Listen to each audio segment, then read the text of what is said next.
was way back in 2015 when we were working on Skullgirls Mobile, and beyond kind of minor quality of life updates, there weren't any kind of major feature updates planned. We had actually started working on Skullgirls Mobile at Hidden Variable in 2014, 2015, and we finally launched in 2017, and we were slowly releasing sets of characters based on the original roster over the years. When we decided to start working on Annie in 2020, it had been 5 years since a new character had launched in Second Encore, but Skullgirls Mobile had been going strong, and the players were hungry for new content. So we built Annie with Skullgirls Mobile in mind first, in part because building a character for mobile was a little bit less asset heavy, so it was a little bit less overhead. It was a little bit of an experiment because we'd obviously been leveraging the existing roster of characters from Second Encore, but we were always hopeful that we'd be able to then go through and bring Annie from Skullgirls Mobile into Second Encore, kind of a reverse porting of how we've been doing it prior. One of the things that's really interesting and fortunate for us in terms of our pipeline is that Skullgirls Mobile is built off the exact same engine that we have for Skullgirls Second Encore. So basically in mobile, even though there are fewer moves and things along those lines and things are a little bit simplified, you're still effectively just providing different inputs to trigger a very similar animation tree. So when you're building a character with Second Encore in mind, or if you're building a character with Skullgirls Mobile in mind, it is relatively straightforward for us to go through and then port that experience over to the other platform. The whole character development process is pretty highly collaborative between Hidden Variable, Future Club, and obviously the community as a whole. I think although Hidden Variable is the lead developer and predominantly responsible for design and engineering, Future Club is responsible for almost all the art and animation, while also providing a ton of design and creative support as well. But predominantly, Future Club is responsible for helping out on the Second Encore side, and Hidden Variable handles all the stuff that's needed for Skullgirls Mobile.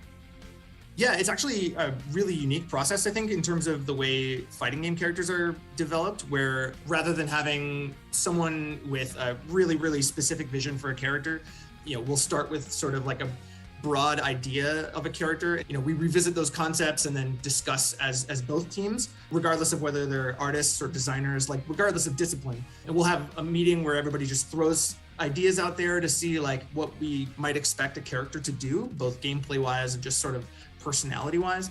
The designers, both on Hidden Variable side and Future Club side, will convene and try to like make sense of the chaos, just lay out all the ideas on the table and distill it down to like the core ideas of what we want to focus on and what direction we want to take the character.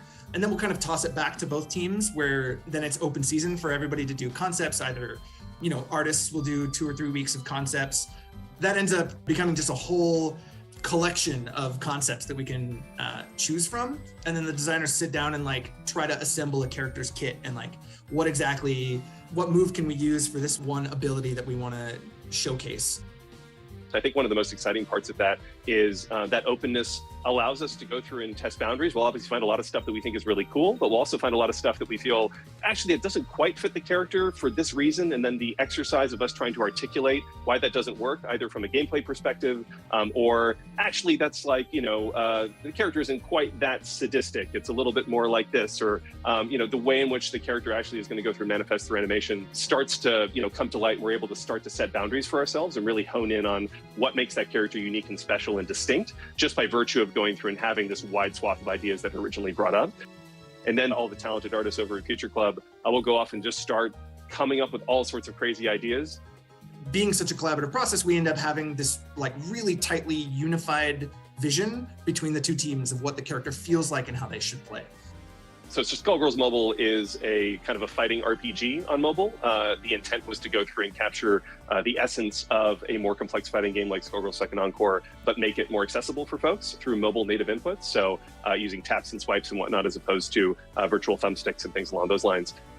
One of the ways in which we look to go through and capture the core essence of a character in Skullgirls Mobile is through something called the character ability. And every character has something that's a little bit different in that regard. So for example, Big Band in Second Encore has a number of moves that include armor, which enables them to go through and absorb different hits when going through and starting combos and things along those lines. So in Skullgirls Mobile, because we don't have as many moves, we ultimately just built into armor into Big Band's dash attack, which inherently kind of gives him this rushdown quality that is able to kind of generally capture the feeling of going through and playing Big Band in Second Encore. when we're building a brand new character, obviously for Second Encore in general, what is the unique mechanic that this character brings to the table? How are they going to feel differentiated from the rest of the roster is obviously an important question. Thinking about ways in which that can be distilled in a way that it'll be able to work for Skullgirls Mobile is a unique challenge there as well. So for Annie, for example, obviously given her kind of magical girl theme, we decided to build this notion of her kind of star power install, which effectively is a meter that can be built in Skullgirls Mobile, and then you can go through and fire it off and she'll enter this new state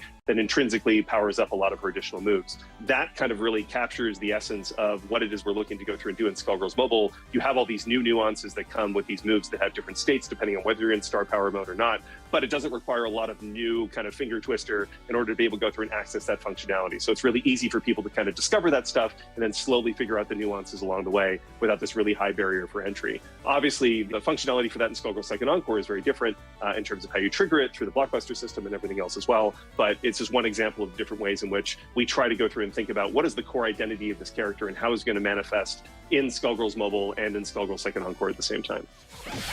Now you're playing with power. All in a day's work. Each of the characters goes through this process where we do the roughs first.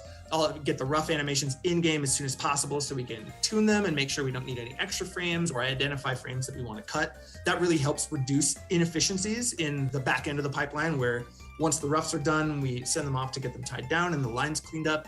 As the character's taking shape and the character is put out in what we call alpha for season pass holders, the community gets their hands on the character. We get a ton of really, really good feedback. You know, Umbrella is kind of a character of contrast. She's this like cute, playful, temperamental little girl combined with this like horrific Lovecraftian monster, which in many ways is kind of a microcosm of the like thematic mashups that make Skullgirls so unique and charming. Umbrella was sort of the first character where we had, hit the ground running. That was the first time that we were fully collaborating from 0 to 100 on a single character. With that in mind, as Umbrella went into alpha, it was really exciting because she had such a unique mechanic with her hunger meter, like her Umbrella Hungern, which is a wicked, insatiably hungry monster that she carries around with her best friend.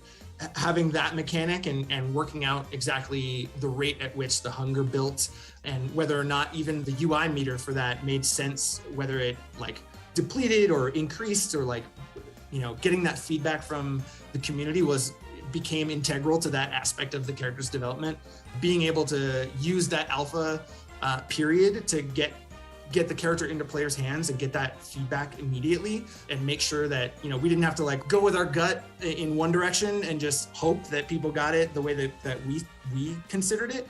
But having that secondary perspective from the community inform sort of like how the character is being received and how the mechanic is working was a really great learning experience, and also ultimately ended up making Umbrella into a better character. It's in the game. For Dahlia, the most common recurring theme that came up in our initial brainstorming conversations was doing something related to her gun's ammo. Since she has a giant grenade launcher mounted on her arm, which is visible ammunition, we talked a lot about how loading and firing her ammo would work.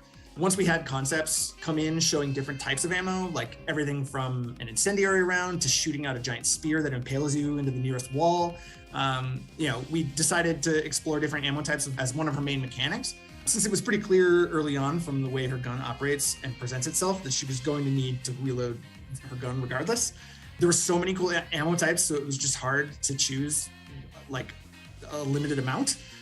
We ended up choosing quite a few of them while exploring mechanics to facilitate her using a wide variety of these ammo types instead of just picking the same ammo type over and over. I think one of the things that's interesting that we've been figuring out over the course of the alpha process is just kind of how much agency you as a player have over the type of ammo that you load and use. How much of that is intentional versus how much of it is kind of RNG based, and you have to find a way to kind of leverage whatever ammo fate deals you as a means of going through and mastering the character as a whole. So that's one of those things that in a traditional fighting game development scenario, you might just have to go through and make a call, and maybe you guessed right, maybe you guessed wrong in terms of what the community would ultimately respond to best and what finds that sweet spot between being really fun and accessible while at the same time being really interesting and nuanced for advanced competitive level play. But thankfully, because we have such an active and engaged community, they let us know right away as soon as they get a chance to go through and play with it. With each of these characters, we sort of approach their gameplay direction in terms of like what gaps do these characters fill. That's one of the core challenges of any of these characters. And one thing I think we're excited about for Dahlia is giving her like this movement option that feels unique to her. She can do this onslaught. It's kind of like an arcing air dash in midair and from the ground, but it gives her kind of this unique approach angle that not many or no one really in the cast has. Building her move set around that and how she can use that to pressure opponents while also using it in conjunction with how her gun functions was sort of the main goal. At Combo Breaker, we actually had an exhibition between SonicFox and Penpen, who came in and played Dahlia for the very, very first time. They were at our booth for the entirety of the day and then had a showdown later on that evening. It was just amazing to see all the different things they were able to go through and pick up in such a short period of time, even with an extremely limited kit. Now that Dahlia has way more stuff in her kit, and both Sonic and Penpen have had more than 6 hours to go through and spend with her, we're really excited to see what kind of madness they'll come up with in their run back at EVO today. One of the first things that we do when we're kind of figuring out our schedule for a character is how do we get them to alpha as quickly as humanly possible? And for us, alpha basically means all of the core functional stuff that's needed for a character to go through and operate, really basic hit reactions, all of the movement animations, some basic normals and juggles and things along those lines. The character development process kind of doesn't start until you're actually at an alpha point. And we can all go through and play it internally, but then also with Skullgirls, we take it one step further and we go ahead and we make that alpha version of the character available to the public. So while we're continuing to go through and refine the character, tuning them functionally, adding in new animations, the player base is able to actually go through and experience the current state of the character along with us. And we're able to see how they go through and react to changes to how our normals behave. When we add a new special, we add a new super. As we drip feed each of those new features, because a lot of those players are so eager to go through and basically take that, whatever the new hotness is, and figure out all the cool ways in which they can go through and apply it, you can kind of watch the community's knowledge and understanding of that character's kit grow organically as each new ingredient is ultimately added, which is really cool and exciting. That community-centric iteration and tuning process is something that's super, super important for Skullgirls Second Encore development process, and it's something we've also taken to heart for Skullgirls Mobile as well. Players will not hold back. When they know that you're listening and they know the developers take that feedback to heart, they will tell you exactly the kind of information that you need to know so you can make the right informed decisions to ultimately create the best character possible. The characters would not be who they are today were it not for all the time and effort that the community has put into playing those characters, sharing their thoughts, sharing videos, engaging in impassioned debates on Discord and on the forums and whatnot. We literally couldn't do it without them. So it's one of the best parts of developing characters in Skullgirls listed community. It's been crazy to think that it's been 10 years since the original Skullgirls launched and 5 years since Skullgirls Mobile launched. We certainly wouldn't be here today were it not for the tireless support from everyone in the Skullgirls community. It's only because of everyone's passion and dedication to supporting each other and supporting the game that we even have the opportunity to go through and create all of these amazing new characters. The best is yet to come. Thank you so much. We couldn't have done it without you.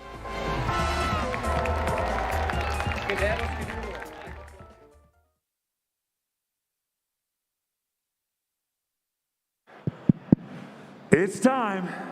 It's time. It's Skullgirls time. Welcome to EVO 2022, and you are about to see the conclusion of an amazing Skullgirls Friday. Man, oh man, we've got so much ridiculous. We've got reveals, we've got exhibitions, and we've got a top 8. But first, we are gonna run back the exhibition from Combo Breaker, a Dahlia mirror match. I want everyone in the arena here to go get ready. Go get ready for this exhibition that we're about to see between SonicFox and Penpen. Black Dahlia move. Yeah. All right, Munoz, how did this go last time? Sonic won. Sonic won.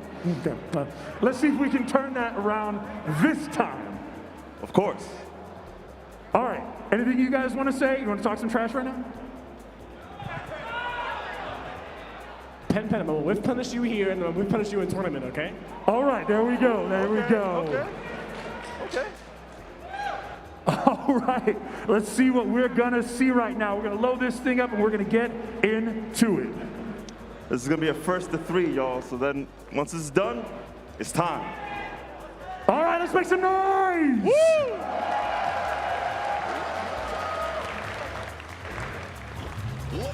All right, here we go, interesting character selection. Yeah, the blue one and the white one.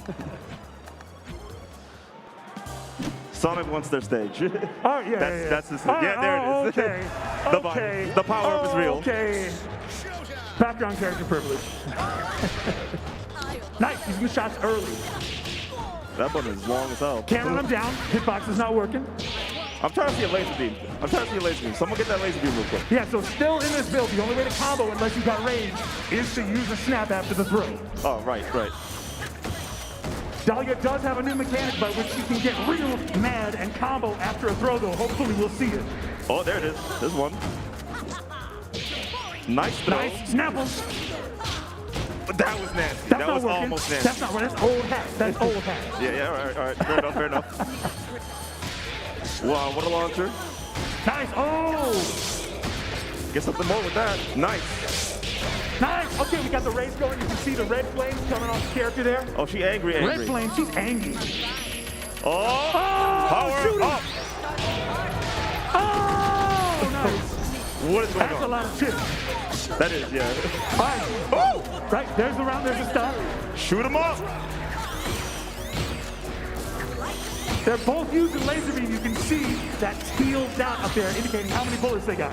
Man, they gave another character a laser. I'm sure. More lasers. Ooh, nice. Keep it going. Jumps out. Other side. Oh, you nice. Jumps up your rounds. All right, what are you doing with this?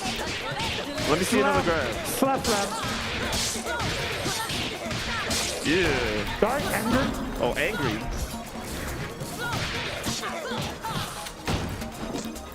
There's the combo, very nice. Didn't get the stock, but a big uphill battle for SonicFox right now. Sonic can do it, I believe. Load him. Load them up. Shoot him. Beam. Draw. Oh, Okay. Nice, trying to reach out. look at the barrel, y'all. Careful. Oh, okay, reach out with jumping kick. Nice. Penpen's ready. looking good. He's gonna look at that. He's You like, see look the at life bar? It's like, see how I'm better than you? Man, that was really too close at all. Wow. Oh, we're throwing the veils. Oh, that's how she teleports. That's sick. Yeah. So, in this build, Dahlia throws the veil and you can teleport to it. You choose the distance with the strength of the button. It's pretty tight. All right. Next round I'm trying to see some flame carpet. Burn it up. Nice. Oh, we're I mean, One side. Yes, absolutely. nice. Okay. Oh, jump in. Oh, that's good interaction and good pickup on Penpen's part. Nice assault. Oh, freeze. All right. Secure it. Finish. Oh, okay. Oh, shoot him. I'll take it. Penpen I'll looking take pretty it. good right now. I'll take it.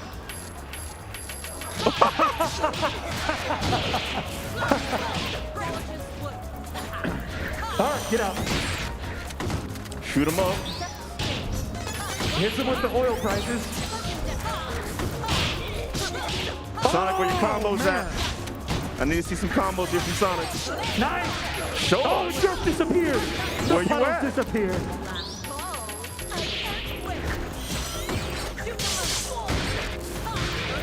Doesn't get the conversion, though. That's a tough one. That's still tough. Oh, Hey, freeze. you know what? It's almost even at this point. Very nice. Almost. Get a good shot, yeah. Yeah. Hold his barrel. Yeah, that's not one of those safe installs where you get the block right after. That'll leave you vulnerable. Gotta need some coverage for that. All right, Sonic. Nice fight usually over there. Laser Hey, conversion, okay. very nice. Ugh. A little too far, A little too far, yeah. One just goes in, standing medium kick. Oh, using all that meter. Very nice dash in. Can I get a and this kill? will be the round. All right. SonicFox evens it up 1-1. You against nice. Penpen. You nice. One more one. Time to put on a show. All right, who's it gonna be? Who's it gonna be? Well, we'll find out. Very nice. And yes, that command throw, that command hit grab, if you will, allows you to combo after with your light buttons, so it's really good. Oh, okay. It enters the anger state. You can see the flame seething rage. Let's see more of that anger. Show us. Nice. Angry. Nice barrel. Whoa! Where you go? No, doesn't convert. So barrel does appear to have a certain amount of priority or invincibility at the beginning of it because it does beat those options. Oh, she needs that. It just went right through that crouch leg kick. Yeah, she really needs that. Penpen pretty much needs one reset or something good on Oki. Doesn't get it. A little bit of life left. Charge it up. Me too. Okay. Nice. Oh, that's you got full screens? Okay. Yeah. Okay. Even life bars right now. Nice. Ooh, assault. Oh, very nice. Ooh, that was good. And then it puts 2 kicks, the little dash move she does. Yeah, tries to onslaught a little too aggressively here. Doesn't get his way off that. Another barrel. Load it up. Oh, light it up. Hold up. Kick it towards him. Yes, nice. It stays up forever. It's like super. It's like super Lenny. Yep. Interesting thing is that you can't do another one. While it's out, you cannot do that super. True, true. Whoa, Nice. whoa. The day one. The day one. Yeah. It still looks good to me. Still works. Oh, yeah. Penpen's got a lot of people. Let's see if we can use it with the OPEC. Oh. Oh, nice. Caught. Chases him. Oh, it's an overhead. You don't, Pete. Where you blocking? Very nice. Where you blocking, Penpen? Oh, man, oh, man.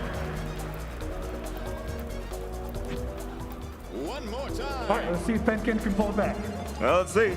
Ladies and gentlemen, it's showtime. This character's so cool, goddamn.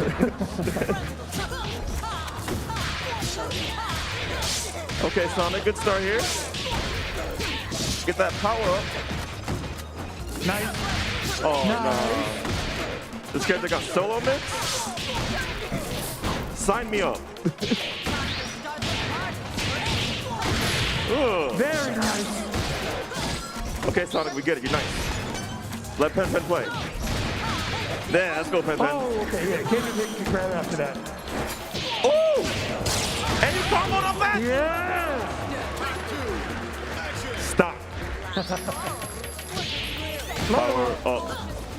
Laser, and then we're going to see the electric shots after this. Oh, wait. The electric has a lot of hit stun on it. I'm trying to see that. Put the purple on the screen. Yeah. Yeah. Big Purple. stun. It's almost got a bit of a sound stun thing going on where it holds it in place. Still got a lot of work to do. Nice, resets it low. Drops it. Ooh, explode, please. Woo! Yo. Oh, almost. Man, the laser upward shot is like really good because it's instant. Lasers are just good in general. Lasers are just good. Especially lasers that fast. Look at that. Put it on the screen. Oh! Oh. Now you in my house. All right. Gonna need a reset.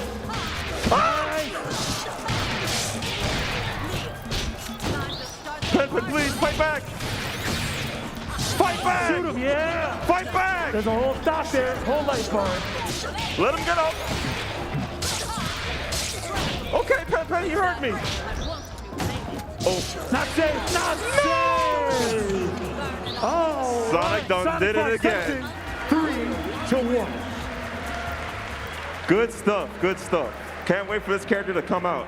All right, pretty exciting stuff, but I think I know what you're gonna like right after this. A big surprise that we're gonna see up here on screen. So make some noise if you like excitement, baby. Don't go nowhere. Don't go anywhere. We'll see you soon.